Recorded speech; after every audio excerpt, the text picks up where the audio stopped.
No dia 6 de junho de 1944, 34 mil soldados norte-americanos embarcaram em uma missão decisiva.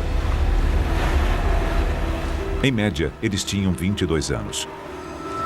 E muitos acreditavam que não conseguiriam voltar. Eu escrevi uma carta para minha irmã dizendo: não espere que eu volte para casa. Eu achava que ia morrer. Em 1944, a Europa estava ocupada pelos nazistas. Os aliados lançaram o maior ataque por mar da história, contra um litoral fortemente defendido pelas forças alemãs.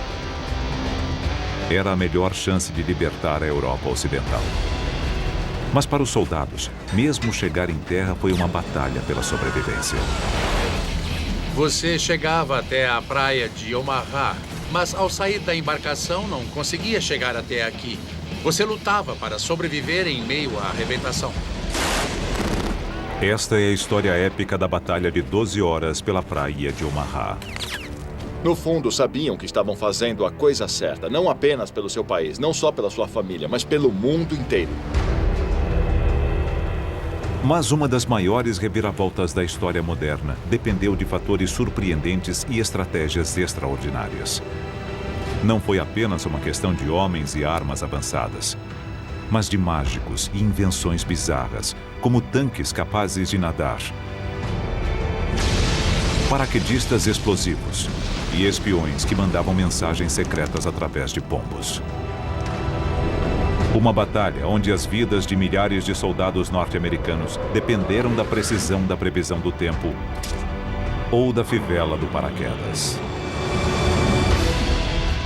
Mesmo assim, apesar de estratégias e dispositivos engenhosos espalhados ao longo de 300 metros de areia exposta, as armas mais poderosas da guerra ainda são a liderança e a bravura.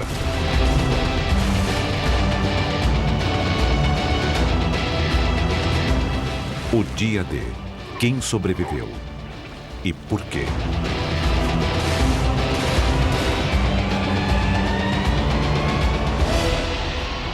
Heróis do Dia D.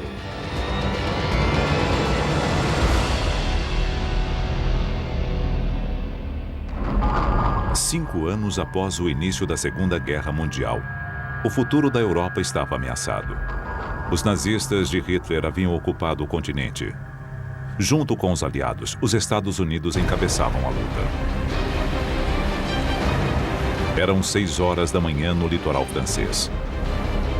8 companhias de soldados americanos, a primeira onda, esperavam para entrar na batalha. Prepare-se para desembarcar! Vamos para a praia! Enquanto eles se aproximavam da praia, que recebeu o codinome de Omaha, centenas de homens rezavam, sabendo que os aguardava era um muro de armas, uma zona de matança e possivelmente a própria morte. Entre eles estava Rabalgarten, de 19 anos de idade. O barco estava muito silencioso. Eles sabiam o que iriam enfrentar. Como quase todos na embarcação, o dia D foi a primeira vez que Ra entrou em ação. Embora ele não soubesse, nas 12 horas seguintes, a vida de Ra dependeria do que ele havia comido no café da manhã, da física da água e de um pedaço de madeira de 5 centímetros.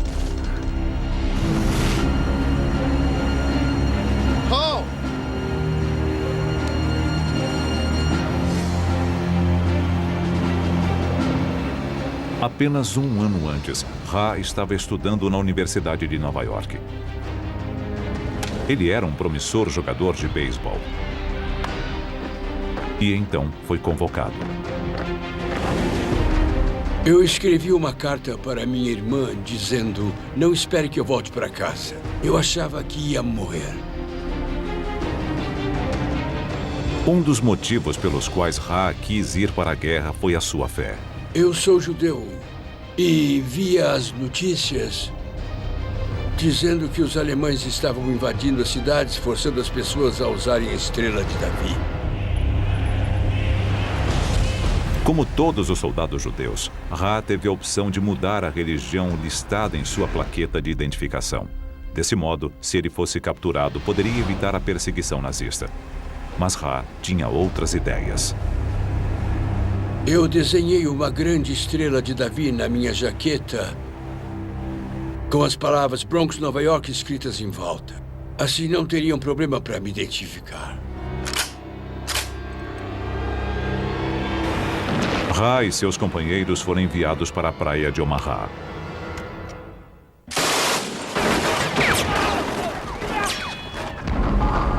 Mil e 200 alemães tinham suas armas posicionadas, voltadas para o litoral. Eles estavam equipados com a devastadora arma nazista, a MG-42. Ela era a metralhadora mais rápida do mundo, 2 vezes mais veloz do que a metralhadora Browning norte-americana.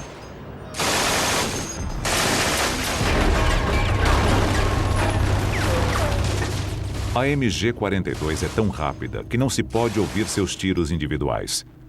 Ela ficou conhecida como zíper de Hitler e faz um som parecido com o de tecido sendo rasgado. Sua velocidade vem de um projeto revolucionário. Em uma arma comum, as balas são travadas no lugar por um ferrolho. Mas os alemães descobriram que se o ferrolho percorrer pequenos cilindros, ele aumenta a velocidade do carregamento das balas. Isto faz com que a arma seja capaz de disparar até 1.500 balas por minuto.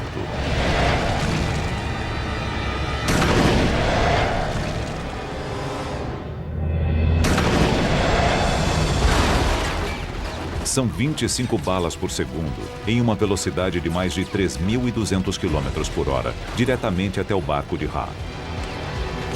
Mas ali não havia apenas uma MG-42, e sim 5 delas.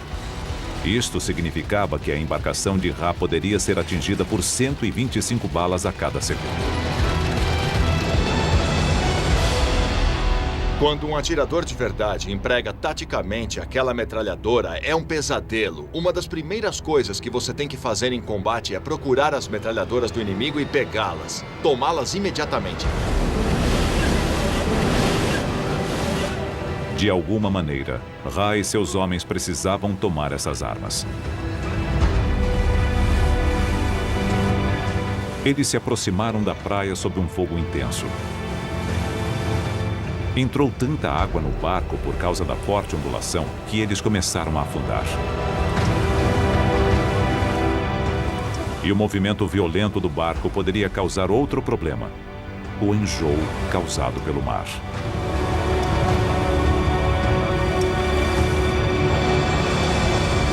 Quando saímos do barco, estávamos fugindo da água e do vômito. O enjoo é um risco para qualquer um que viaja de barco. Mas aqui ele podia significar a morte. Tudo porque a Marinha quis dar uma refeição especial para os soldados que seguiam para Omaha. 5 horas antes. Ao sair da Inglaterra, a tripulação da Marinha decidiu dar aos soldados uma refeição reforçada antes da batalha. Isso é ensopado. Um banquete com carne, porco, frango, linguiças, feijão, ovos, sorvete, doces e rosquinhas. No exército é Isso aqui é de verdade? Tudo isso regado a café. Não brinque com a comida, coma. Ah, tudo bem. A Marinha acreditava que o estômago cheio daria mais ânimo aos soldados. Vai começar isso de novo?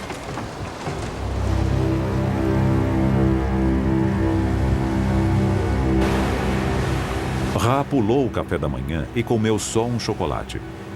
Mas para outros, o banquete foi mais como a última refeição de condenados à morte. O enjoo deve ter afetado a capacidade deles lutarem em uns 60%. Ao chegar na praia de Omaha, muitos dos homens estavam debilitados. E não havia hora pior para isto acontecer.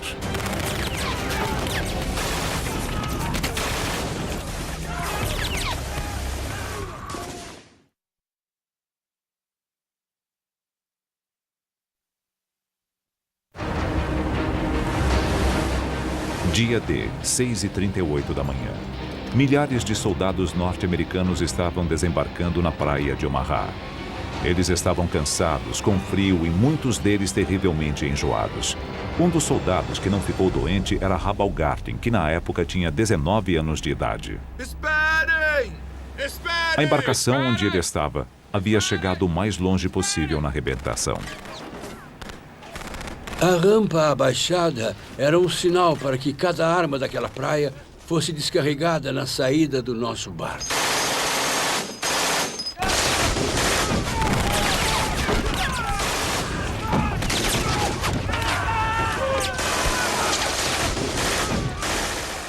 As metralhadoras alemãs miravam na rampa de saída do barco, abatendo homens sem misericórdia.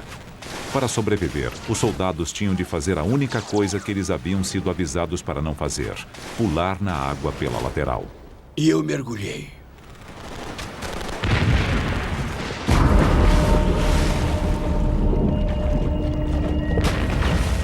Enjoados e carregando quase 50 quilos de equipamento, os homens saltaram na água numa profundidade de até 3 metros.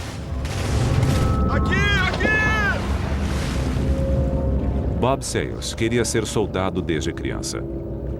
Mas antes de sequer disparar um tiro, Bob estava se afogando, afundando no mar com o peso da jaqueta, da munição e do rádio.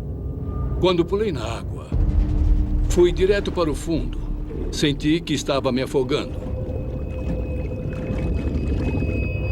Foi quando eu entrei em pânico, porque a água era bem funda. Quando toquei no fundo, me livrei do rádio, mas ainda estava com a jaqueta.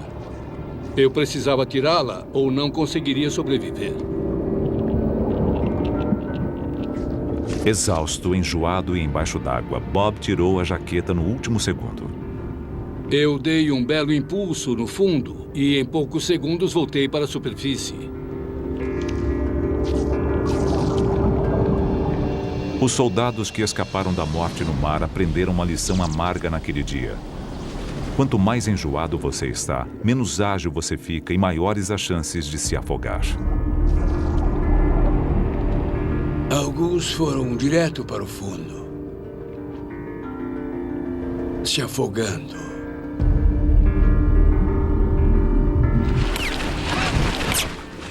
Hall havia comido apenas um chocolate no café da manhã e não estava enjoado. Mas como todos os soldados que não se afogaram, ele enfrentou outro perigo na água: as implacáveis rajadas de balas que iam em sua direção a 900 metros por segundo. Sobreviver a este inferno dependia de uma surpreendente lei da física, porque naquele momento era a água que poderia salvá-los. Vamos colocar desse lado. Estão todos prontos? Charlie Adcock é um perito em balística que está fazendo um experimento para descobrir o que acontece quando as balas da MG-42 atingem a água. Para isto, ele está usando a tecnologia do século XXI. O que temos aqui é uma câmera de alta velocidade. Ela vai deixar o tempo 120 vezes mais lento. O Ben vai disparar sua MG-42, que foi a arma utilizada para atirar contra os soldados em Omaha. E vamos ver o que acontece. A bala viaja a uma velocidade de cerca de 900 metros por segundo. O que acontece se ela não parar no tanque? Ela vai sair do tanque e vamos ter que tapar o buraco e tentar novamente. Engatilhar. Era o que eu ia dizer. Vamos engatilhar a arma. Espera. Pronto? Estamos prontos. 3, 2, 1...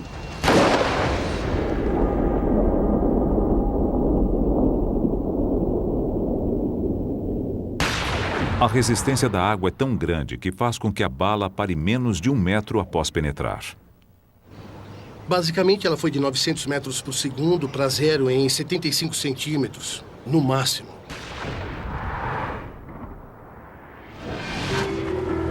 Na praia de Omaha, a diferença entre a vida e a morte era de apenas poucos centímetros.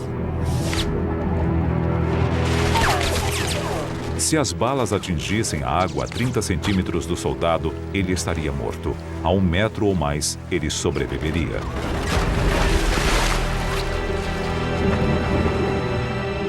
A missão dos soldados havia começado há apenas 2 minutos. Dos 1.450 soldados que chegaram naquela primeira onda na praia de Omaha, calcula-se que mais de 1/3 morreu na primeira hora.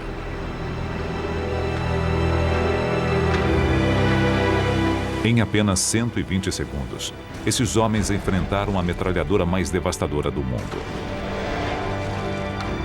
Muitos escaparam da morte saltando no mar apenas para se afogar com o peso do próprio equipamento. Os sobreviventes foram aqueles que estavam a mais de 1 metro do local onde qualquer uma das balas tenha atingido a água. Vai! Vamos lá!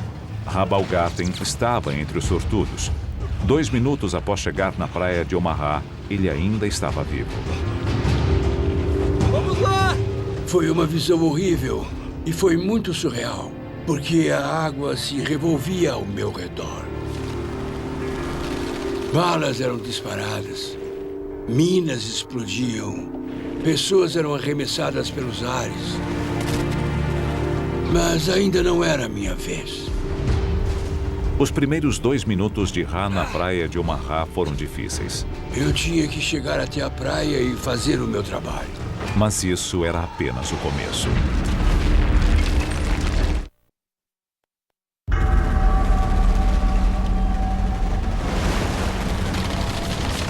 (6 de junho de 1944, em Omaha, a praia mais sangrenta do dia D. Às 6h42 da manhã, 10 minutos após o início do desembarque, a situação já era bem ruim.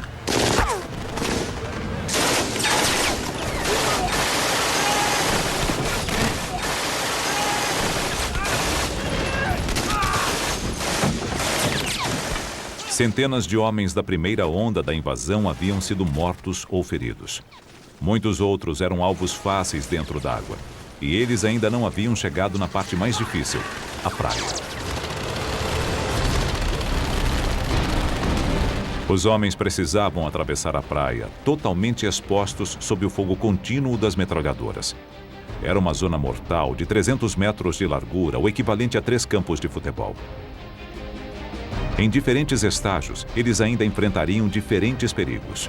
Nos primeiros 180 metros, eles teriam que passar por obstáculos como cavalos de frisa e estacas. 60 metros depois, havia um quebra-mar e fileiras de arame farpado. E, em seguida, campos minados com 17.000 minas. Finalmente, após 300 metros, eles chegariam às dunas no final da praia. Só então, eles poderiam começar a atacar os alemães. É muito surreal. Você cruzando aquela praia, você vê nos filmes, mas não é com você. Aquilo estava acontecendo comigo.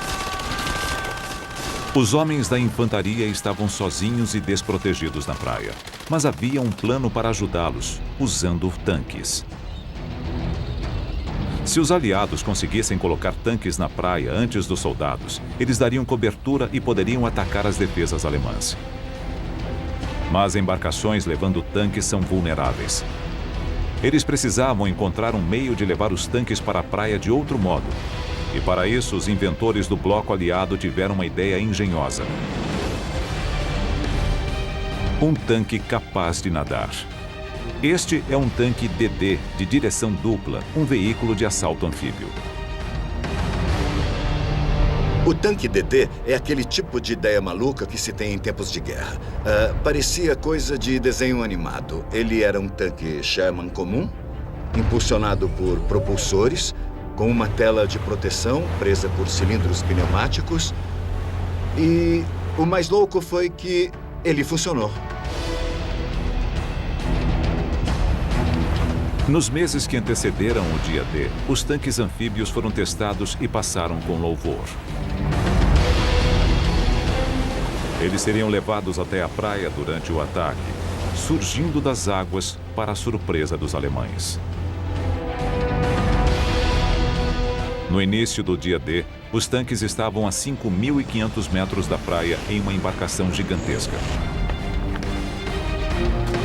Um dos comandantes dos tanques era o sargento Don Lucy, com 24 anos de idade na época.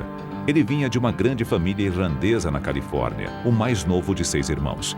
Don era um homem grande e gentil, de 1,90 m, que amava seu pastor alemão, Duke. Todo mundo conhecia Don como Babe. A tarefa de Don era colocar um tanque DD na praia de Omaha junto com outros 31 tanques. Na praia haveria um tanque a cada 45 metros dando cobertura para a infantaria, mas havia um problema.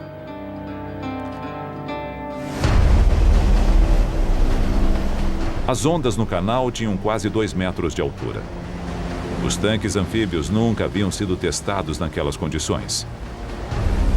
Eles funcionavam bem em lagos calmos ou portos tranquilos. É diferente quando o mar está agitado.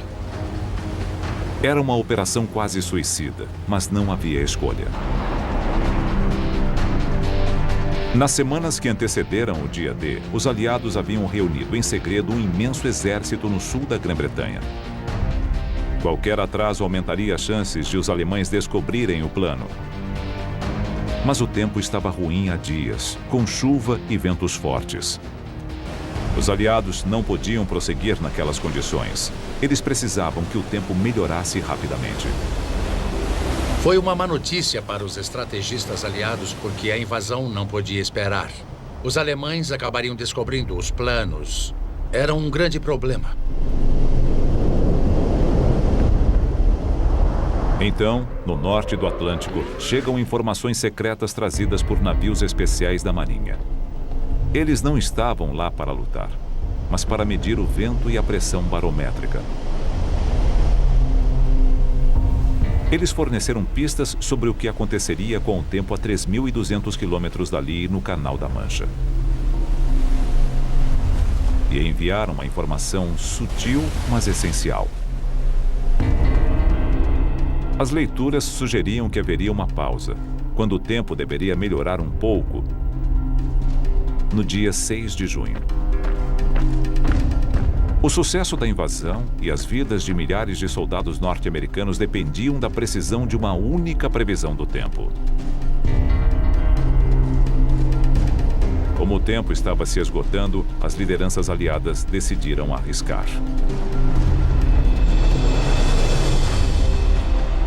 No dia 6 de junho, o tempo melhorou.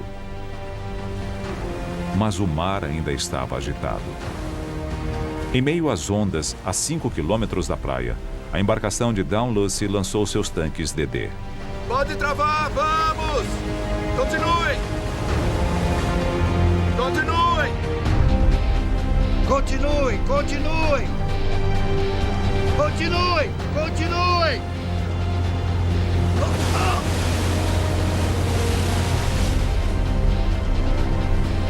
O tanque de Dunn estava flutuando e funcionava bem, mas ele não havia sido projetado para lidar com ondas de 2 metros.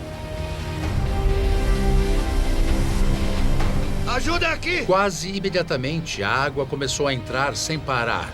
E a tripulação começou a saltar na água, não apenas para salvar o tanque, mas suas próprias vidas. Quando há uma brecha, é impossível impedir que a água entre. O tanque começou a afundar. Para sair do tanque DD, o piloto precisava passar por um buraco assim. Não é fácil. A tripulação estava lá fora. Eles tinham chance de sair, mas não o piloto.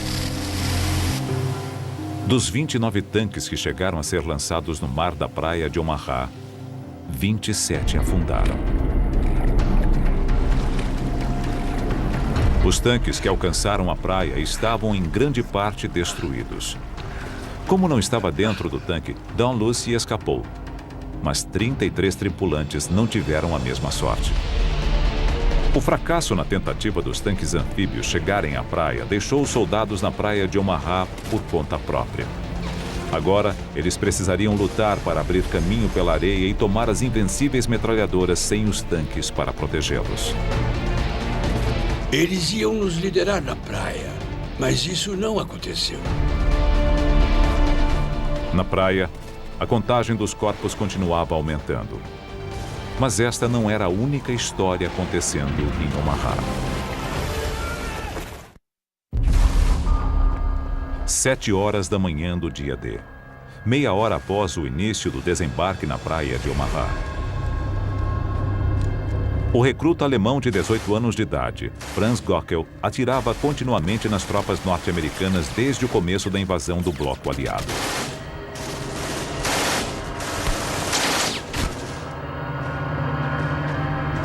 Gockel atirava de um grande bunker de concreto em uma posição alta na praia. Ele fazia parte de uma rede de 14 posições fortificadas, construídas no topo das dunas. Um produto de antivisão militar alemã. Mas o modo como Gockel e os bunkers chegaram ali resultou de uma batalha de mentes entre um mágico inglês pouco conhecido e um dos maiores estrategistas militares do mundo.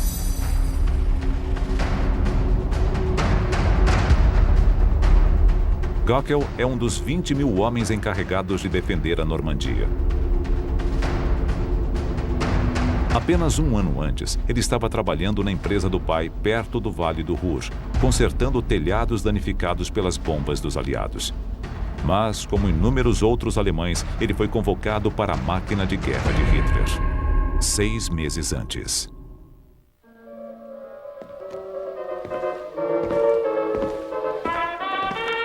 Para Franz Gockel, o bunker era também sua casa. Dentro do posto de guarda de concreto, ele e seus companheiros dormiam, comiam, ouviam música e descansavam. No dia D, eles já estavam ali há meses. O fato era que os soldados enviados para a Normandia para proteger as defesas do Atlântico achavam que era um posto fácil. Eles tinham comida boa, tinham instalações confortáveis e um ambiente agradável. A guerra não estava sendo muito difícil para eles. Na verdade, nenhum deles acreditava que teria de defender o litoral de uma invasão. Os soldados não eram os únicos a pensar desta maneira. Pouquíssimos altos comandantes alemães achavam que os aliados atacariam o litoral da Normandia. E eles acabaram sendo vítimas de um dos maiores truques da história militar.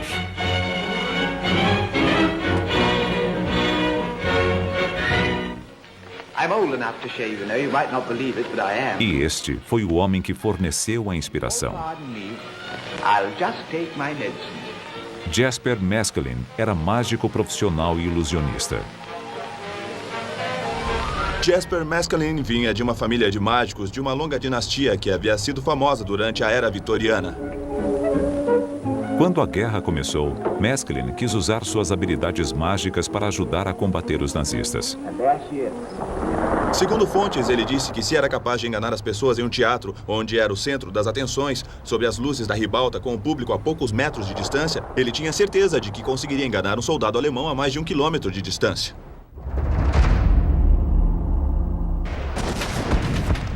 Em 1941, durante a campanha dos aliados no norte da África, Maskelyne teve a chance de ajudar nos esforços de guerra pela primeira vez. Ele se uniu a um grupo secreto chamado Força A para desenvolver táticas militares. O codinome do grupo era a Gangue Mágica. Não dá para imaginar um conjunto mais estranho. Havia de tudo ali, desde um restaurador de obras de arte, um pintor, um especialista em cenários, que você já até espera, mas também existia um químico, um engenheiro elétrico, pessoas de diversos talentos e em diversas áreas. No norte da África, os aliados precisavam de toda a ajuda possível. Eles estavam perdendo a campanha. Antes da batalha crucial de El Alamein, eles usaram uma ilusão para enganar os alemães, cortesia da Gangue Mágica. A Gangue Mágica usava camuflagem e ilusionismo para fazer com que jipes se parecessem com tanques e tanques com caminhões. Eles criaram um exército falso e levaram os alemães a acreditar que os aliados atacariam pelo sul em vez de o norte. E o truque funcionou. Os aliados venceram em El Alamein, virando o resultado da campanha norte-africana a seu favor. No Egito, a cidade de Alexandria estava sendo pesadamente bombardeada em ataques noturnos. A Gangue Mágica planejou um apagão na cidade inteira. Depois, construiu uma Alexandria de mentira com falsas luzes noturnas a 5 quilômetros do litoral e induziu os inimigos a bombardear uma baía vazia. A ilusão sempre foi usada na guerra, desde sempre, desde a primeira briga travada, quando alguém fingiu que ia dar um soco e não deu e enganou o adversário. Mas Maskelyne e sua gangue usaram a tecnologia para isso. Ele era um homem do seu tempo que também deu um toque teatral à estratégia. Em 1943, os estrategistas dos aliados perceberam que as ideias de Maskelyne poderiam ter um uso tático ainda melhor. Eles esconderiam o verdadeiro local onde a Europa seria invadida, criando uma locação falsa.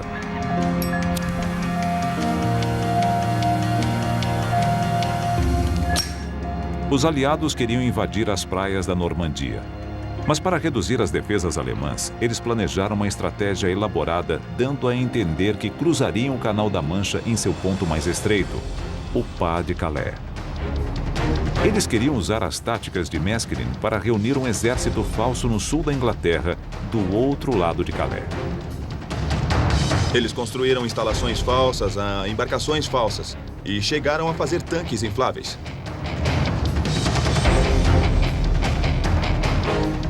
Eles pediram para que o general Patton fosse até lá e fizesse várias visitas oficiais na esperança de que a espionagem alemã percebesse ou que todo aquele equipamento falso fosse visto por algum avião e que os convencesse de que havia alguma movimentação ocorrendo naquela região, quando na verdade era apenas um embuste.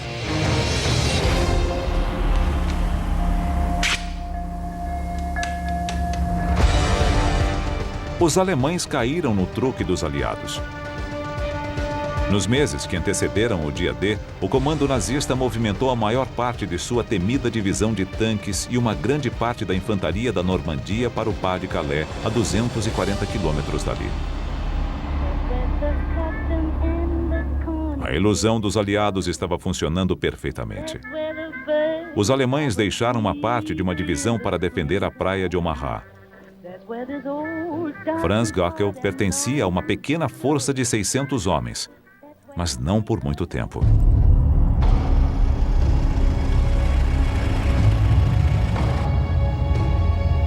Mas havia Erwin Rommel, comandante de todas as defesas alemãs no litoral norte da França. Rommel era um bicho-papão para os aliados. Ele era um estrategista terrivelmente bom. Ele tinha a capacidade de entrar na cabeça de seu adversário. Para alguns, ele era o próprio demônio. O auge para a reputação de Rommel foi ter lutado no deserto com uma quantidade mínima de recursos e ter conseguido derrotar os aliados, uma batalha após outra. Rommel não era um soldado comum. Ele gostava de tirar fotografias. Amava animais, especialmente seu Dachshund Ajax. Ele até tocava violino. E o mais importante, era um mestre da estratégia e um comandante habilidoso.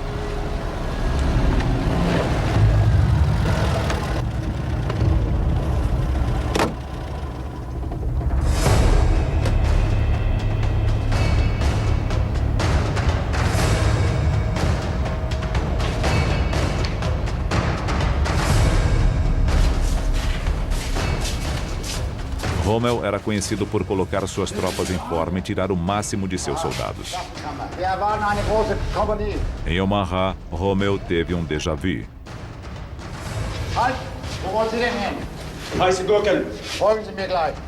Rommel chegou a Omaha e teve uma espécie de revelação.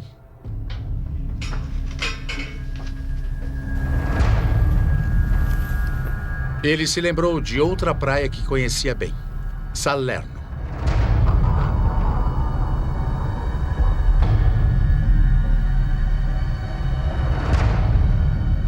Salerno era a praia que os aliados haviam usado para conseguir invadir a Itália em 1943. Milhares de soldados desembarcaram ali em um ataque anfíbio que venceu os alemães. Como a praia de Salerno, Omaha tinha a mesma curva gradual na linha do mar. Além de uma leve inclinação muito parecida, ambas as características eram ideais para o desembarque de tropas vindas do Canal da Mancha.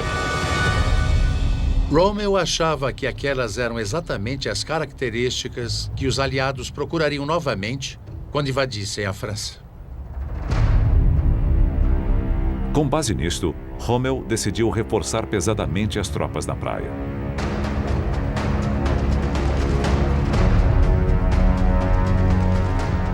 Nos meses seguintes, a praia de Omaha passou por uma transformação. Os bunkers se tornaram fortes. Em apenas 6 meses, Rommel aumentou o número de obstáculos defensivos na praia para 3.700, um a cada 2 metros.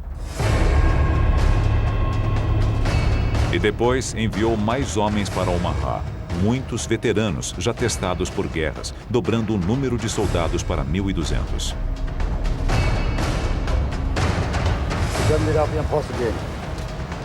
Rommel transformou um tranquilo posto litorâneo em uma fortaleza formidável, com posições de combate capazes de visualizar grandes trechos da praia. Dia D.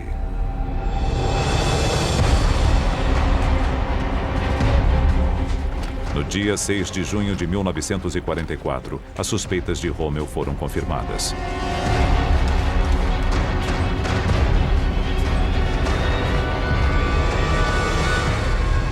Os homens que observavam de seus postos naquela manhã deveriam estar sentindo uma mistura de medo e entusiasmo.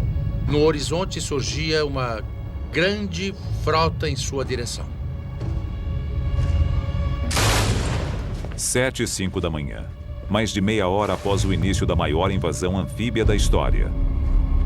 Da fortificação recém-renovada, Franz Gockel disparava tão rapidamente quanto sua arma permitia. Ele não saberia quantos homens havia matado até os cadáveres começarem a aparecer na praia. Aqui, no dia D, a vida e a morte foram decididas em uma batalha de mentes. Inicialmente, os aliados haviam sido bem-sucedidos em esconder o ponto de invasão dos alemães. Mas o gênio tático de Rommel acabou com qualquer vantagem que eles haviam conseguido com a ilusão, e as consequências foram devastadoras. Vamos armar aqui! Vamos! Naquele momento, Rabaulgarten estava no início da zona de matança na praia de Omaha. Em meio ao caos, Ha viu Robert Gabert, seu melhor amigo no exército.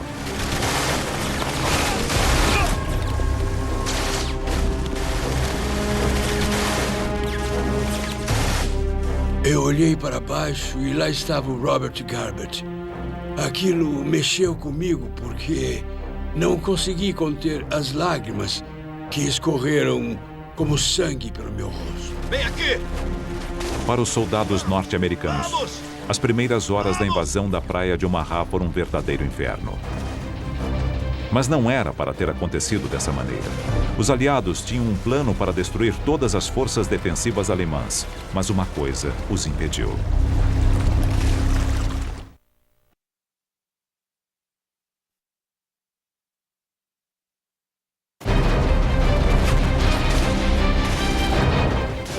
Rabaulgarten era um soldado de 19 anos do Bronx.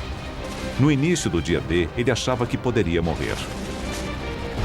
Agora, 30 minutos após o início da invasão, ele tinha certeza disso.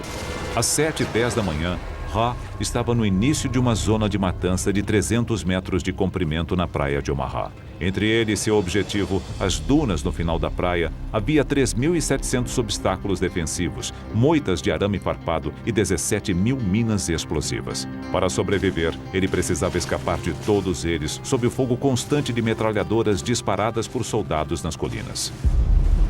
A questão de estar na praia de Omaha é que não havia nenhuma proteção. Poderia haver alguns obstáculos na praia, ou você poderia se abrigar atrás de seus companheiros mortos, mas os soldados alemães estavam no alto atirando sem parar. Deve ter sido terrível.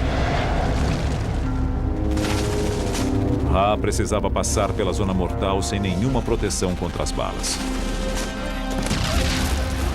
À sua volta, não havia apenas violência e carnificina, mas também loucura. Ele viu um soldado conhecido. Ele estava sem o capacete. Havia um buraco no lado esquerdo de sua testa. Seus cabelos estavam encharcados de sangue. Ele se ajoelhou, começou a rezar com seu rosário e a metralhadora que estava na direita o cortou ao meio. Um horror. Foi um horror ver pedaços nos corpos de pessoas que todos nós conhecíamos. Você sentia o cheiro da carne queimada. Havia homens gritando por suas mães. Mãe! Mãe! Foi uma cena horrível. Uma cena horrível que ficaria ainda pior. Entre as testemunhas do caos estava um jovem médico chamado Virgil Mounts. Ele não tinha 20 anos como alguns dos outros soldados na praia de Omaha. Virgil tinha um segredo. Ele era menor de idade. Virgil Mounts tinha apenas 15 anos. Ele mentiu para ser convocado, pegou a licença do irmão. Ele não deveria estar ali. Embora devesse estar em casa, indo para a escola, Virgil, de 15 anos de idade, era responsável por salvar vidas no campo de batalha. As balas eram disparadas. Sob a artilharia pesada, o trabalho de Virgil era tratar homens feridos para que eles pudessem continuar lutando. Eu chamei os médicos para ajudá-lo.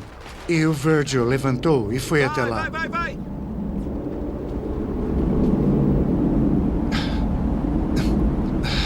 É muito difícil falar sobre isso. Ele foi até lá para tentar ajudar aquele homem ferido e as balas não paravam de vir. Sai daí! Os alemães disparavam balas de canhão a cada minuto nos soldados da praia. Quando uma bala de canhão atinge alguma coisa, ela se quebra em milhares de fragmentos, uns grandes, outros pequenos. Eles viajam a mais de 2.700 metros por segundo e são devastadores para soldados próximos. Os fragmentos podem, inclusive, atravessar um corpo e atingir outro. Uma bala que atingiu um objeto próximo explodiu em fragmentos, atingindo o corpo de Virgil Mounts. E ele morreu imediatamente. Médico! Isso é uma coisa que eu jamais vou conseguir tirar da minha mente. É uma imagem tão viva quanto uma foto bem aqui na minha frente. Você nunca esquece esse tipo de coisa. Ele tá morto! Por mais trágica que tenha sido a morte de Virgil Mounts, a verdadeira tragédia é que ela poderia ter sido evitada. Isso porque os aliados sabiam o tipo de artilharia pesada que os alemães tinham para defender a praia de Omaha e haviam planejado tomá-la mais cedo naquela manhã. Atrás das colinas, os alemães haviam reunido um grande arsenal. Havia 30 armas antitanques, 17 morteiros e mais de 20 canhões de campanha. Este é o tipo de forte que os alemães usavam para armazenar suas armas. Os estrategistas aliados sabiam o tipo de armas que eles tinham e conheciam sua força e haviam feito um plano para neutralizá-las. 4 horas antes. Mais cedo, na madrugada do dia D, aviões aliados haviam decolado para bombardear as defesas alemãs na praia de Omaha. 446 aviões, armados com 13 mil bombas, equivalentes a 1.000 toneladas de explosivos. A operação prometia ser o maior exemplo de bombardeio de precisão da história. A Força Aérea declarou que eles eram tão precisos a ponto de atingirem uma lata de picles a 3.000 metros de altitude, e aquela era a chance de provar. Mas as nuvens estavam densas e baixas, e os bombardeiros dependiam do radar, uma invenção relativamente nova para chegar até o litoral. A Marinha não confiava nos radares e temia que as bombas atingissem os navios dos próprios aliados que aguardavam no oceano. Quando os bombardeiros dos aliados se aproximaram da praia, as nuvens impediram que eles vissem seu alvo. E por causa do perigo de errar e atingir a frota que estava no oceano, eles receberam ordens para atrasar a operação. Esperem até terem certeza de que estão sobre a praia. Esperem 5 até 30 segundos e soltem as bombas. Um atraso de poucos segundos pode mudar tudo. Para um bombardeiro a 3.000 metros de altitude, voando a 240 km por hora, um atraso de 5 segundos significa um erro de 400 metros em relação ao alvo. Um atraso de 30 segundos, um erro de quase 2,5 km. 13 mil bombas foram lançadas naquele dia, mas, inacreditavelmente, nenhuma delas atingiu a praia de Omaha, nem as armas que a protegiam. Esta foi a maior falha dos planos dos aliados no dia D. Ah, meu Deus, nada está funcionando. Aquele seria um dos piores dias. Habalgarten estava no início da praia plana e exposta.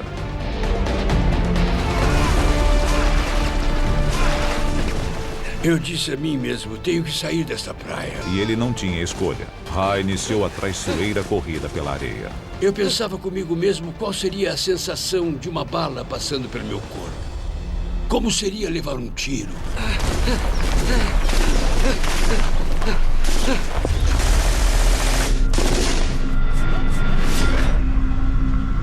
Eu ouvi um barulho alto bem na minha frente. Eu caí na areia perto de uma armadilha. Esperava que tivesse sido no meu braço ou na minha perna, mas não no meu tronco. Virei meu fuzil e havia um buraco na parte do pente e lá dentro havia 7 balas. Essas balas salvaram a minha vida.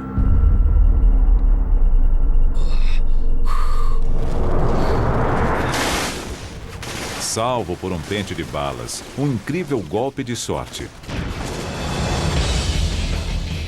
Às 7h30 da manhã, no fim da primeira hora da invasão, a batalha pela praia de Omaha era um desastre para os aliados. Mas, por pior que fosse a situação naquela praia, a 6,5 km dali, outros soldados norte-americanos das forças de elite embarcavam em uma missão suicida, a missão mais perigosa do dia D.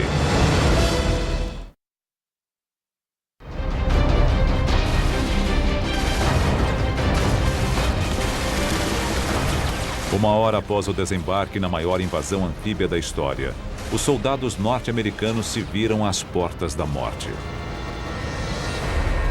Os cadáveres espalhados pela praia de Omaha mostravam que os alemães eram um inimigo bem mais difícil do que eles esperavam. Por todo o litoral havia um grande número de armas escondidas no alto e em um afloramento rochoso. Entre elas, 5 imensos canhões de artilharia de 155 milímetros, capazes de destruir tudo em um raio de 24 quilômetros. Eles poderiam atingir Omaha e a praia próxima de Utah, assim como afundar os navios aliados que chegavam para ajudar na invasão. Esses canhões poderiam ter destruído os navios que se aproximavam do litoral. Cada um deles transportava milhares de soldados. Com o alcance de 24 quilômetros, todos estavam vulneráveis. Os canhões de artilharia precisavam ser destruídos, mas eles estavam no topo de colinas de 45 metros de altura. Para pegar os canhões, seria necessário um tipo especial de soldado, homens treinados para missões suicidas de alto risco. Sabíamos que seria perigoso. Nós acreditávamos que poderíamos fazer aquele trabalho. Isto fazia parte do treinamento do comando. Eles nos diziam, vocês podem fazer tudo. George Kartner era um jovem tenente dos Rangers, a elite da infantaria norte-americana. Antes da guerra, George havia desistido de terminar o ensino médio e trabalhava em uma sorveteria. Quando a guerra começou, ele se alistou no exército e sua vida mudou. Ele se mostrou um candidato a oficial excepcional e foi aceito nos Rangers para missões especiais. Durante seu treinamento de 6 meses, George escondeu um segredo de seus companheiros, temendo que lhe custasse o lugar na unidade de elite. Mas momentos antes de chegar na praia de Omaha, ele descobriu que não era o único. É mais importante ver e atirar no inimigo quando ele está atirando em você. Os Rangers precisavam escalar as colinas de 45 metros sob o fogo constante. Dadas as probabilidades, eles sabiam que muitos não sobreviveriam à missão. O ataque a uma colina é perigoso, se não for uma das mais difíceis missões de um soldado. Você tem que escalar 45 metros de uma colina enquanto pessoas atiram em você. E quando você chega ao topo, tem que continuar lutando contra as armas. Em uma escala de complexidade de 1 a 10, sendo 10 a mais alta, eu daria nota 10.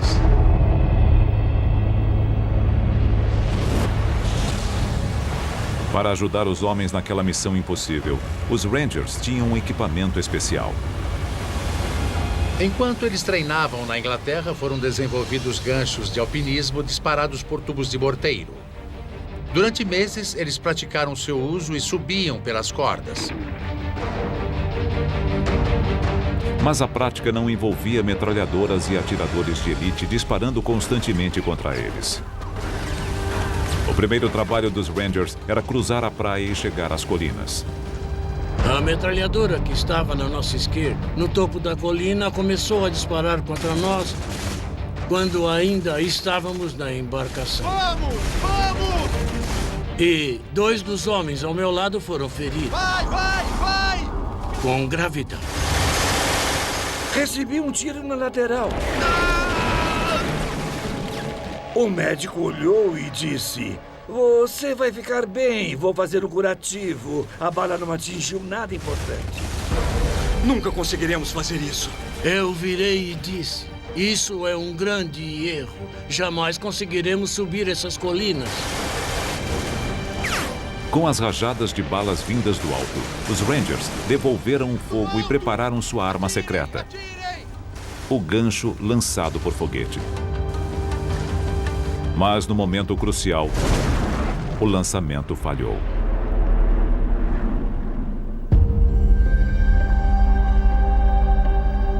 Este é um experimento feito para explicar o que aconteceu usando uma réplica exata do dispositivo. O que temos que fazer é inserir esse gancho no morteiro e depois lançá-lo na encosta da colina, que é bem semelhante à encosta de Pont du Roc. Veremos o que acontece. 3, 2, 1...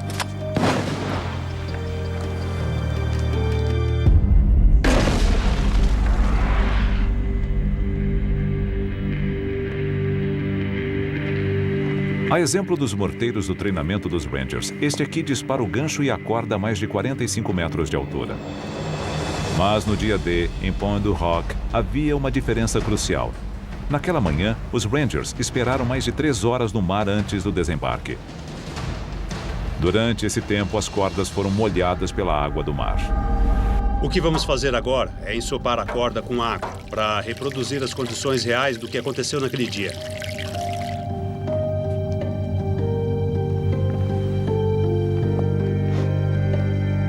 3, 2, 1...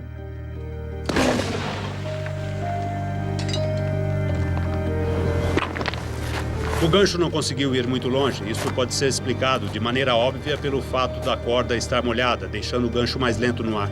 Uma quantidade pequena de água é suficiente para impedir que o gancho chegue ao topo. Em Pont du Roc, essa foi a diferença entre o sucesso e o fracasso. Para mim foi isso que aconteceu naquele dia. Esse foi um dos problemas que eles tiveram. Mas das 60 cordas que os Rangers levavam, 19 estavam secas o suficiente e alguns ganchos conseguiram chegar até o topo. Kirchner subiu em uma dessas cordas imediatamente. Eu subi, mesmo com a corda molhada. Aquilo não me incomodou. Eu levei uns 15, 20 segundos para subir.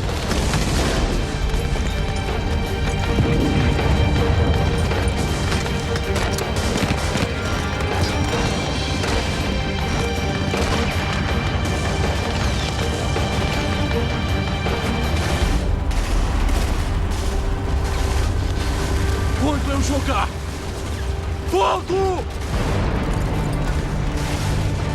Vai, vai, vai!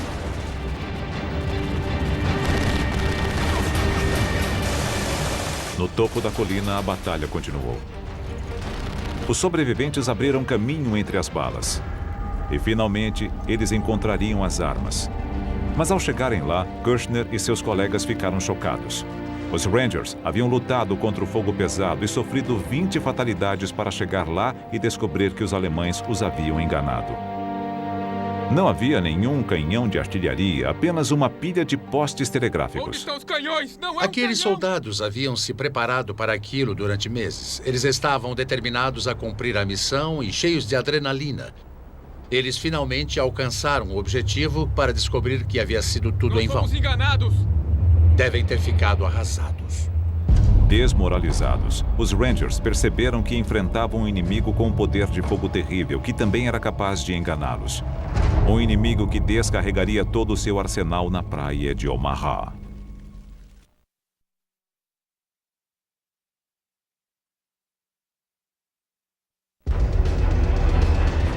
Oito horas da manhã do dia D, na praia de Omaha. Milhares de soldados americanos enfrentavam um intenso fogo inimigo. Um deles era Hal Baumgarten. Nos últimos 90 minutos, ele havia cruzado 210 metros de uma praia exposta de 300 metros.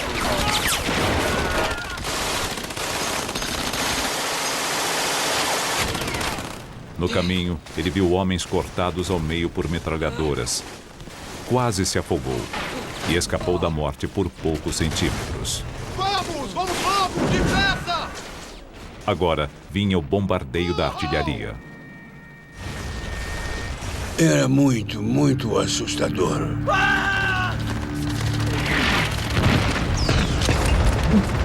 As balas de canhões são mais assustadoras do que as metralhadoras. Vai!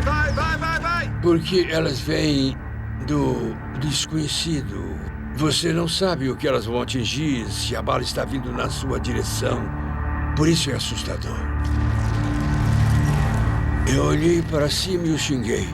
E logo que eu fiz isso, uma bala de 88 milímetros explodiu bem na minha frente. Ra foi atingido pela explosão. O fogo da artilharia fere e mata de duas maneiras diferentes. A primeira é pelos estilhaços, fragmentos de metal quente que voam a 11 mil quilômetros por hora. Quando uma bala de artilharia atinge o alvo, arremessa fragmentos quentes de metal para todo lado. É como se 1000 balas fossem disparadas ao mesmo tempo e cortam uma pessoa com a facilidade de uma faca quente cortando manteiga. Aqueles estilhaços são o maior perigo do canhão de artilharia. Meu próprio pai, Eric Ashcroft, foi ferido por um deles quando estava chegando em Seward, outra praia do dia D naquela mesma manhã.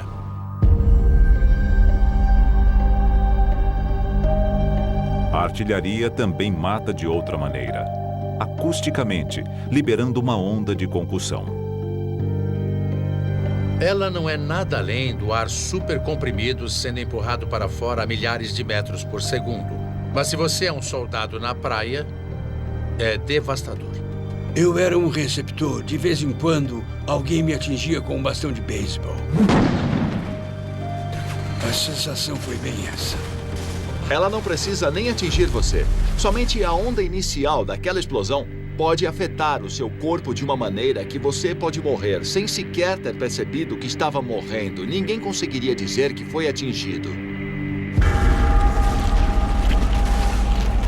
Embora ele tenha sobrevivido, o estilhaço e a onda de concussão quase arrancaram fora a bochecha de Ra. Às 8h30 da manhã, 2 horas após o início do dia D, o ataque norte-americano à praia de Omaha parecia um desastre. A derrota parecia certa. Mas atrás das linhas alemãs, um grupo de corajosos civis travava uma luta clandestina. A resistência francesa. Nos meses que antecederam o dia D, a resistência francesa começou a aumentar suas operações de inteligência sobre a movimentação das tropas alemãs para ajudar os aliados. Os espiões da resistência se concentraram particularmente nas novas defesas que os alemães haviam construído nas praias do dia D, mas era uma operação arriscada. Havia quase 200 mil nazistas procurando qualquer indício de espionagem. A resistência francesa teve que ser criativa no modo como recolhiam essas informações. O O artista Robert Doat ajudou pintando paisagens e colocando significados ocultos em suas imagens. Ele estava mapeando secretamente as fortificações litorâneas dos alemães. O agente da resistência, Jean Marion, enviava mensagens para os aliados através de pombos da França para Londres em apenas 4 horas. Enquanto o dia D se aproximava, os membros da resistência intensificaram suas ações, sabotando os meios de comunicação alemães. Eles destruíram linhas telegráficas e explodiram trens.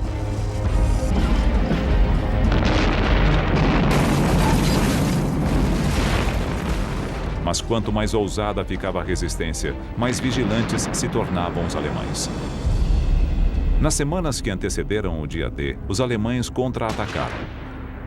Eles atiravam nos pombos espiões.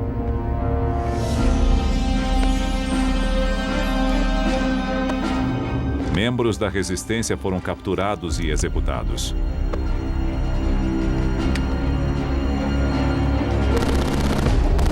Mas a resistência já havia causado estragos. Na praia, sem comunicação, os alemães encontravam dificuldades para conseguir reforços. Vamos, continuem, vamos lá! As forças aliadas precisavam apenas virar o jogo em Omaha. Venham agora! Mas para Rabaulgarten, a batalha ia de mal a pior.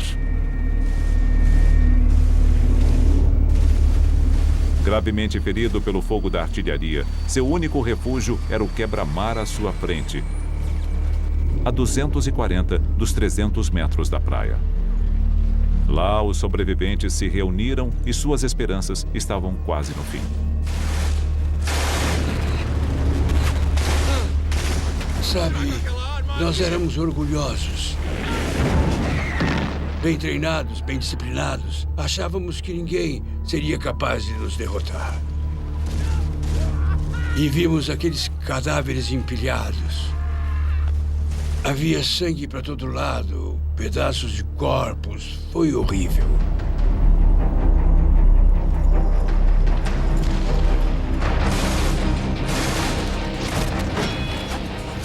Eu me perguntava, por que não comigo? Quando será a minha vez de levar um tiro?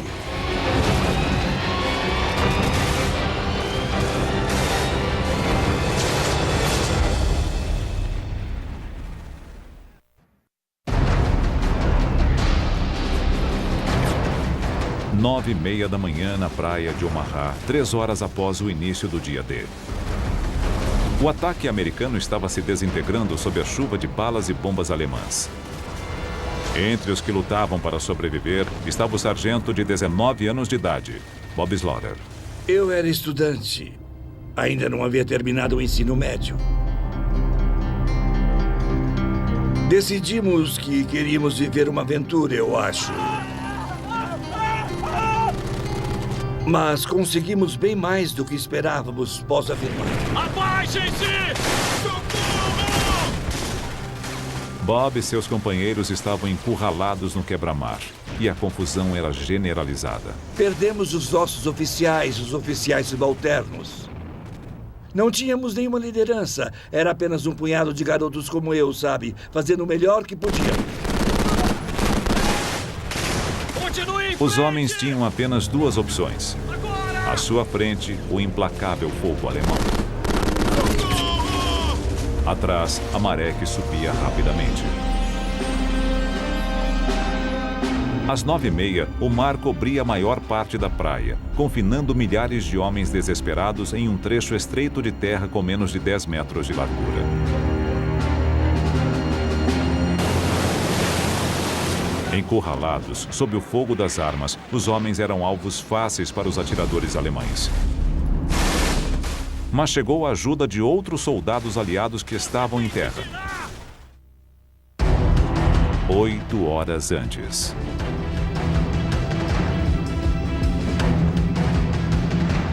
Na noite anterior ao dia D, mais de 1.200 aviões decolaram em direção à Normandia.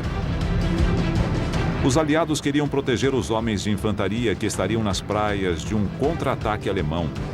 Para isso, eles lançaram um grande ataque aéreo antecipado.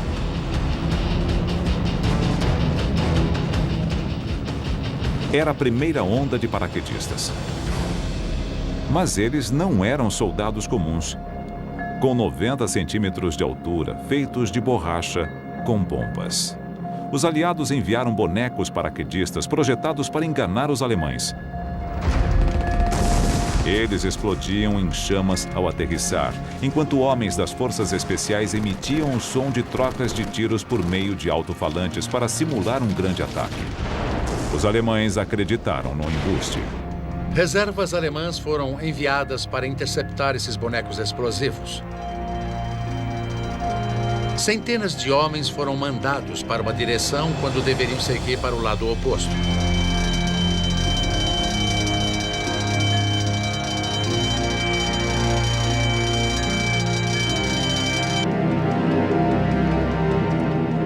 Depois foi a vez de 13.000 paraquedistas de verdade.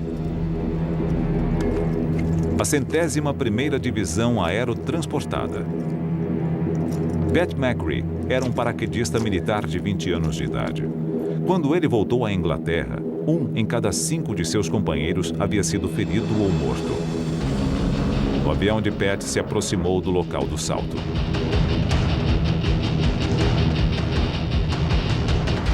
Meu humor mudou completamente, assim como a viagem. Ela ficou acidentada, errática, pendia para a esquerda, depois para a direita. Sentíamos e ouvíamos os tiros.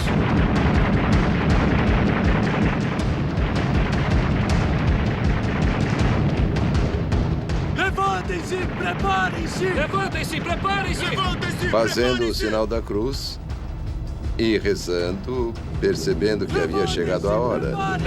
Você olha para o cara na sua frente e dá um tapinha nas costas. 6 pronto! 5 pronto! 4 pronto! Está todo mundo bem? É claro que sim.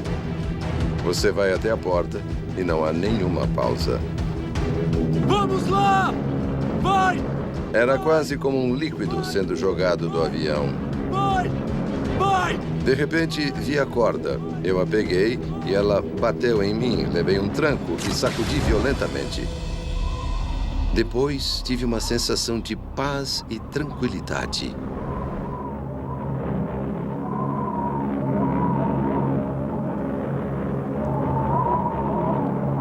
O que Pat não sabia era que o maior risco que os paraquedistas enfrentavam vinha de algo que eles estavam usando e de um esquema armado pelo comandante alemão Erwin Rommel. Para dificultar uma invasão aérea, Rommel ordenou que os alemães inundassem centenas de quilômetros quadrados de campos, represando 2 grandes rios da Normandia.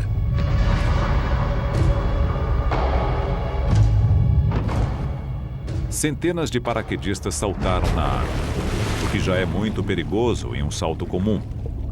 Mas os soldados estavam carregando quase 50 quilos de equipamentos. A sobrevivência de cada um deles dependia de sua habilidade em se soltar do arnês. No dia D, os paraquedistas dos aliados saltaram nos 2 lados da praia. Americanos de um lado, britânicos de outro. O equipamento americano contava com 3 fivelas e uma tira. O britânico tinha um mecanismo simples e rápido que permitia que eles se soltassem do arnês.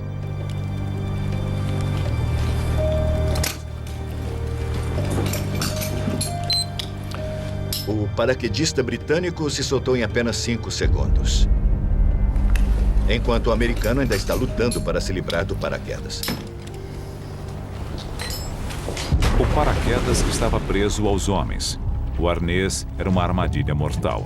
Você tinha que se livrar do paraquedas, porque ele podia cair em cima de você. Se não fizesse nada, em poucos segundos, sua vida chegaria ao fim. Não havia como se soltar rapidamente. Você precisava alcançar lá embaixo, soltar uma perna e depois a outra. O risco era gigantesco. Dos 13.000 paraquedistas que saltaram, centenas se afogaram.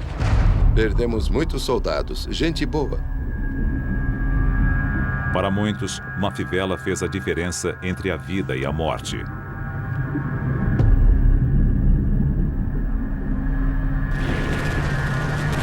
Como em qualquer batalha, pequenas reviravoltas do destino podem ter consequências gigantescas. Mas na praia de Omaha, uma qualidade encontrada no campo de batalha iria mudar a história. A bravura.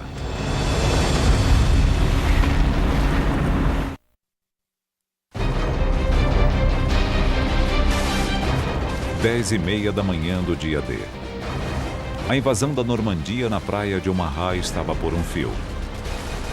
Milhares de soldados americanos haviam sido mortos ou feridos por bombas e balas alemãs. E também pelo enjoo que os enfraqueceu antes da batalha. Pelo afogamento causado pelo peso dos equipamentos, em tanques anfíbios que afundaram nos mares agitados. E pelos arneses dos paraquedas que não se soltaram embaixo d'água. Os soldados lutavam contra enormes dificuldades. Na praia, ferido, o soldado Habalgaten avaliou a situação. Achei que estávamos perdendo, que era só uma questão de tempo. Começou a passar pela minha cabeça que a invasão pudesse ter falhado. Mas havia um homem observando tudo no oceano. Ele percebeu que sem liderança e fé, a missão na praia de Omaha falharia. Aos 51 anos de idade, ele era o soldado mais velho no local, o general Norman Carter. Ele vinha de uma família humilde. No exército, foi aceito em West Point e se destacou. Mais tarde, casou com uma prima de Eleanor Roosevelt. A poucos metros da praia de Omaha, Cota percebeu que aquele era o momento decisivo de sua carreira e entrou em ação.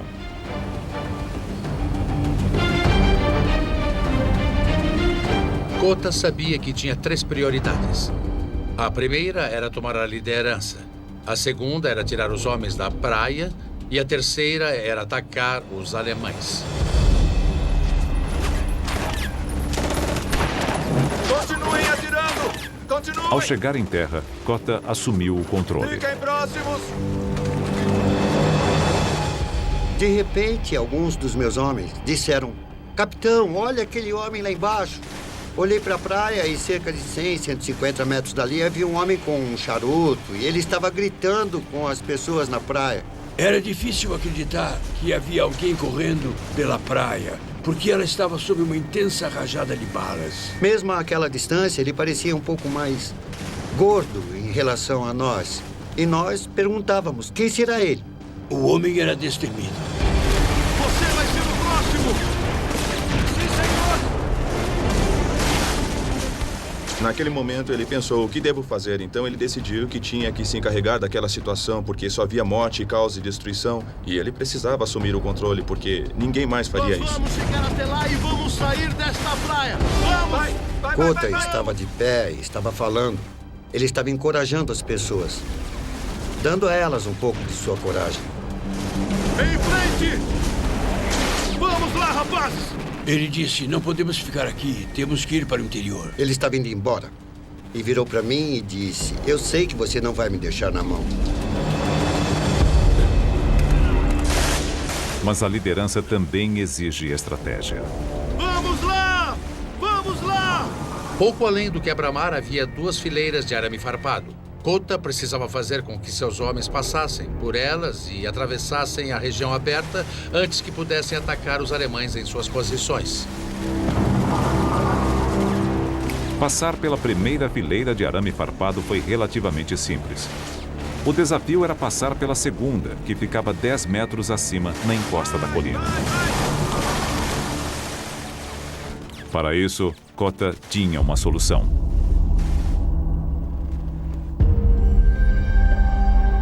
Muito bem. O que temos aqui é um torpedo Bangalore. É como os que os Rangers usaram na praia de 1944.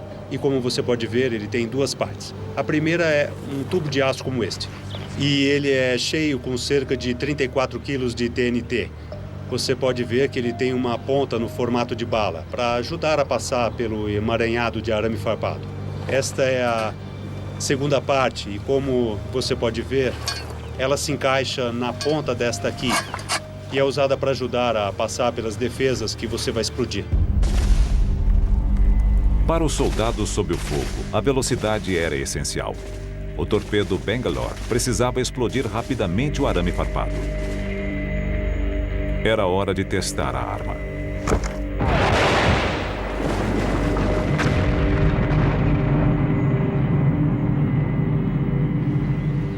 O torpedo Bangalore explodiu um buraco no meio do emaranhado de arame farpado.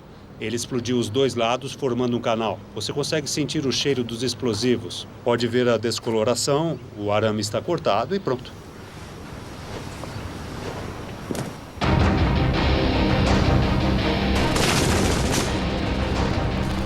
O torpedo Bangalore podia fazer o trabalho para Kota e os soldados, mas ele precisava ser colocado no lugar.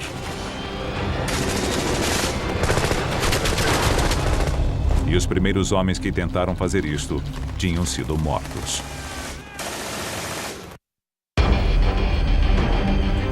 Quando o general Kota chegou à praia de Omaha, enfrentou uma tarefa quase impossível. Os soldados americanos estavam encurralados em uma estreita faixa de areia, com os alemães de um lado e o mar do outro.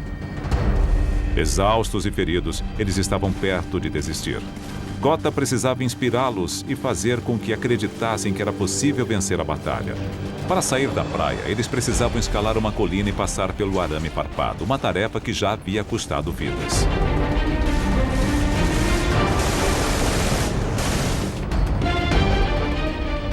A ajuda viria do mar. 12 navios de guerra capazes de atirar em bunkers alemães para apoiar os homens que estavam na praia de Omaha. O capitão de um dos navios, o USS Frankfurt, James Semmes, queria ajudá-los, mas não podia. Ele havia recebido ordens de esperar. Sua tarefa não era salvar soldados na praia, mas proteger a vulnerável frota de navios parados no oceano. Naquele momento, isto fazia com que o general Kota e seus homens estivessem por conta própria. Vamos sair da praia! A primeira parte do plano de Kota, sair da praia, havia funcionado. Eles conseguiram explodir um buraco na barreira de arame farpado.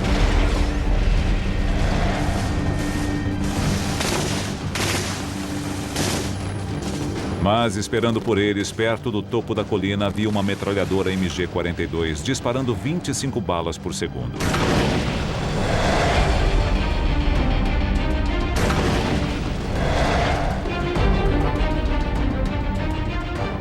Um dos homens de Kota se ofereceu para desafiar a metralhadora mais rápida do mundo.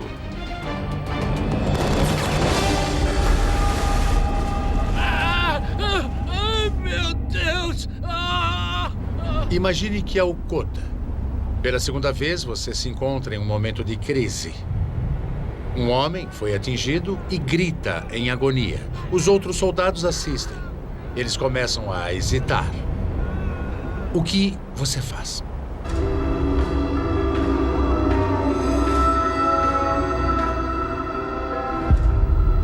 Aquele general sabia que estava no comando e que precisava fazer com que alguma coisa acontecesse, ou todos iriam morrer. Kota mostrou sua determinação com uma frase que se tornou famosa. Senhores, estamos sendo mortos na praia. Vamos morrer lá no interior. Ele então usou a melhor arma que tinha à disposição. Por aqui! A liderança. E foi o primeiro a subir a colina.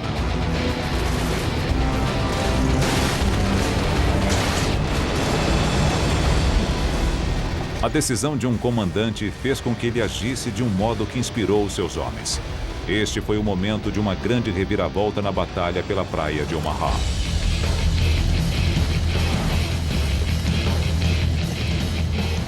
Kota liderou o ataque.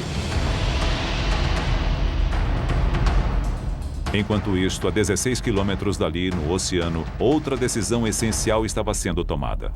Nos navios que participaram do dia D, alguns dos oficiais tentavam acompanhar a batalha. Esta filmagem feita na época mostra centenas de homens mortos ou feridos na areia e nas águas. Os oficiais estavam a ponto de desistir. No meio da manhã, eles consideraram movimentar algumas das tropas que haviam restado para outra praia. Os oficiais enfrentavam um dilema estratégico: usar os contra-torpedeiros para proteger os navios de transporte ou para atacar os alemães na praia.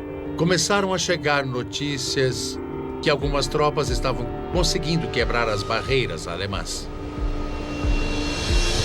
Binóculos.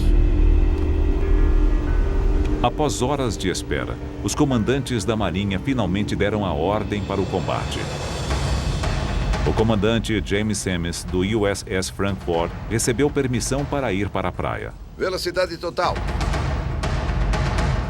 Semmes levou Frankfurt tão perto da praia que se arriscou a raspar o casco no leito do mar.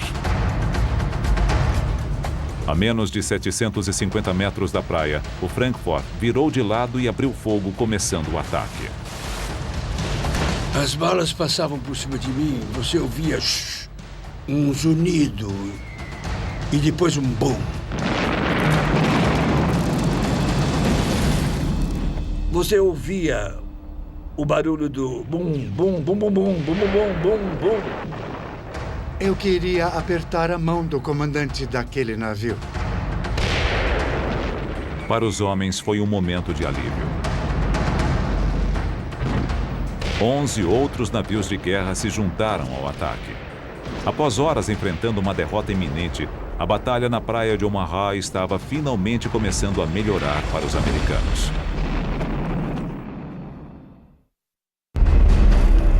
O dia D na praia de Omaha. Um tempo e lugar onde a menor decisão poderia fazer a diferença entre a vida e a morte. Você comeu demais no café da manhã do navio? Se comeu, poderia ter sido debilitado pelo enjoo e se afogado antes mesmo de chegar à praia. É uma terrível ironia ir até a praia de Omaha para lutar pelo seu país, mas ao sair da embarcação não conseguir sequer chegar em terra e ter que lutar contra o mar por sua vida. Na água, a diferença entre levar ou não um tiro foi de poucos centímetros. O que parece extraordinário é que, se a bala atingisse a água a menos de 30 centímetros de você, você morria. Mas se ela atingisse a água a 1 metro, você estaria salvo. Mas o dia D quase não chegou a acontecer. Durante dias, tempestades violentas tornaram os mares agitados demais para um desembarque anfíbio.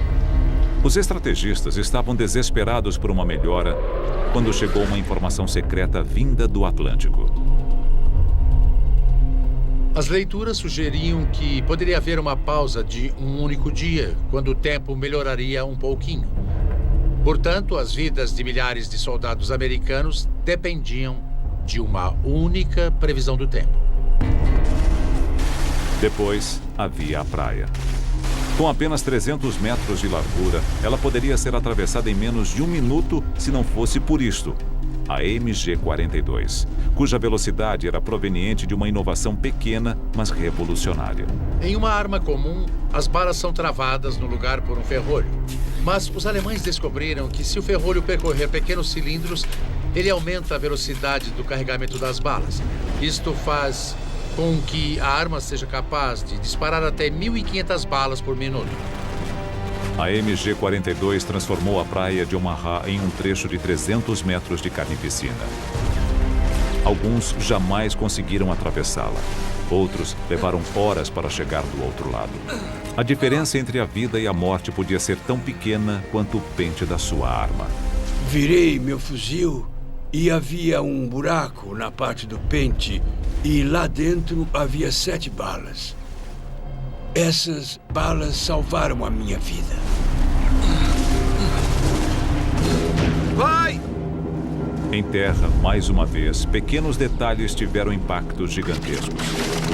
O projeto mal feito do arnês dos paraquedas fez com que muitos paraquedistas americanos se afogassem em campos inundados. Imagine estar vestindo um arnês que, mesmo em terra seca, era difícil de tirar. Foi terrível.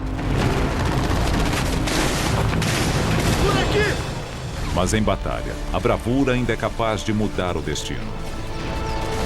O general Cota e seus homens conseguiram ultrapassar os obstáculos. O homem era destemido.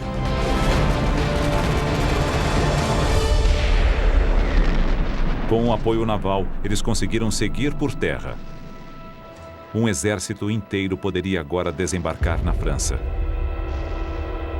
iniciando a libertação da Europa Ocidental. É impressionante que nos dias que se seguiram ao dia D, chegaram mais 200 mil homens, trazendo 3 milhões de toneladas de suprimentos, com uma logística que o mundo jamais havia visto e também não viu desde então. Esta é uma fotografia aérea tirada na praia de Omaha ao meio-dia do dia D. A maré está alta. Podemos ver as ondas batendo contra o quebra-mar.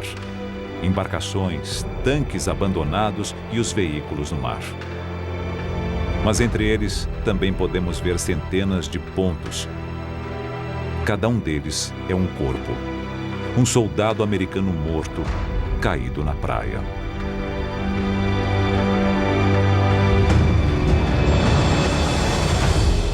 Nas 24 horas seguintes, o soldado Rabaulgarten foi ferido 4 outras vezes, 5 vezes ao todo. Ele se recuperaria de todos os ferimentos, mas um deles perduraria. Eu sofri uma grande culpa por ter sobrevivido. Eu ficava me perguntando por que eu, muita gente, quando reza para Deus, pergunta por que eu tenho essa doença? Por que Deus não está me ajudando? Mas no meu caso era o contrário. Eu dizia, por que eu? Por que eles morreram e eu sobrevivi? Ninguém sabe exatamente quantos soldados americanos morreram na praia de Omaha. Os historiadores calculam que foram mais de 2.000, com no mínimo a mesma quantidade de feridos. E Omaha foi apenas uma das 5 praias onde as tropas aliadas desembarcaram naquele dia. Ao todo, 10.000 soldados aliados morreram. 4.000 alemães também foram mortos, além de 3.000 civis franceses. O dia D foi uma grande causa, talvez a maior delas. Mas para todos os países envolvidos, ele também teve um grande custo de muitas vidas que foram perdidas e futuros interrompidos cedo demais. Aqueles homens sempre serão jovens. Na minha opinião, eles não ficaram velhos como eu. Eles permanecerão jovens, correndo atrás das garotas, tomando cerveja e se divertindo.